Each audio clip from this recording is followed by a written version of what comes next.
protests and events taking place in public space.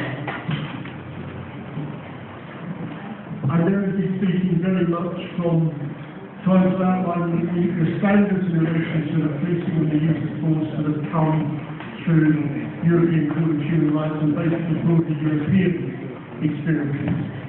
So there may be some contrast with the experiences of Mexico. And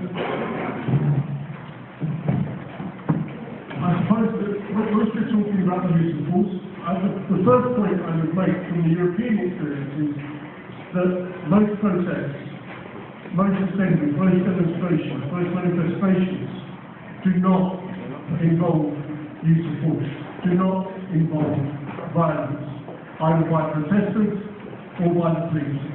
So the norm is for events to take place peacefully, but it is inevitably those cases where there is violence, either by protesters or by police, that get the media attention and tends to give a sense that protest is a violent activity.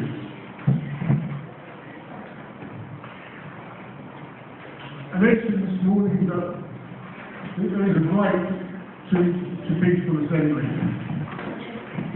And one of the key elements of European jurisprudence on human rights is that peaceful assembly should be facilitated and should be protected, even if they are unlawful, even if they are illegal. The key element for a protest is that it remains peaceful. That's the transcendent element. So as long as it remains peaceful, it should be allowed to take place.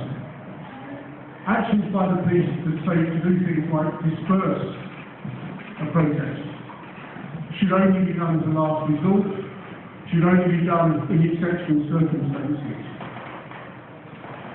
When we talk about the violence that can be associated with protests, the context that I would be coming from is that when you have a protest, what you have is two largely male groups of young men, or two groups of largely young men on the streets.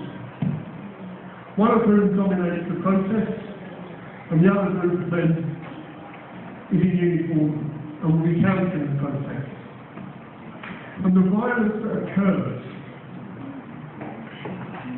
is often, mostly, due to the interaction between them.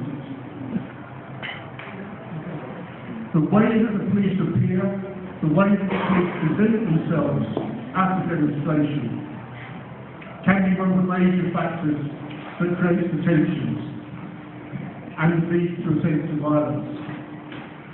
And for me, it is the responsibility of the police to try to ensure that violence doesn't occur. And that starts with the way that they will present themselves, the way that they appear, and the way that they behave. We should always think of use of force as being the exception rather than the law. And in the experience of my working experience in Ireland, in South Africa, in countries across Europe, police organisations that are well trained, that are well led, that are well organised, and that are well equipped and protected are less likely to use force at a demonstration than ones that are poorly trained, poorly equipped, poorly organised and poorly led. So again it comes down to the responsibility of the police organisation to prevent an escalation into use of force. And for that the police need to have a variety of options, a variety of weapons, a variety of tactics, a variety of approaches, so that they can reduce the potential for use of force. Force shouldn't be used by the police if the protest is peaceful and non-violent, as I said. If it's illegal, it doesn't matter. If it's peaceful, it should be facilitated. You can always deal with the issue of illegality afterwards, by identifying people, by photographing them, by arresting them later if you choose to. And the experience across Europe is that any use of force to intervene, to disperse, to arrest, is likely to escalate the situation, likely to provoke a response, likely to lead to more violence.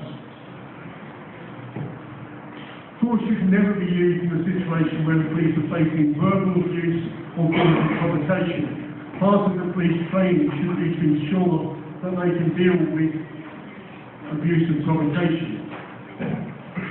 And if it comes to peaceful demonstrators outstaying their welcome by protesting longer than they wanted to, the best option, if the police are trying to ensure that public order is maintained, is patience.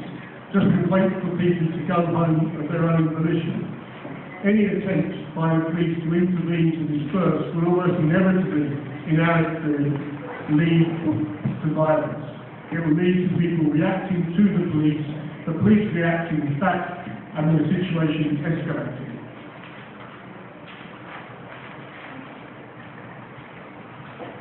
There's also, you have to think of a number of factors that take place to do with the risks of escalation. As all provocateurs can be part of the demonstration, trying to create tensions. Undercover police, we've seen in the UK recently an extensive use of secret undercover police organisations, police officers in demonstrations. The way the police present themselves is they're all dressed up in very heavy riot gear, with helmets down, with shields, backed up with weapons, conveys a message to the people on the demonstration that the police are expecting trouble, and may actually lead to that trouble taking place. Provocative behaviour by the police, arresting people, pushing people around, overt forms of surveillance,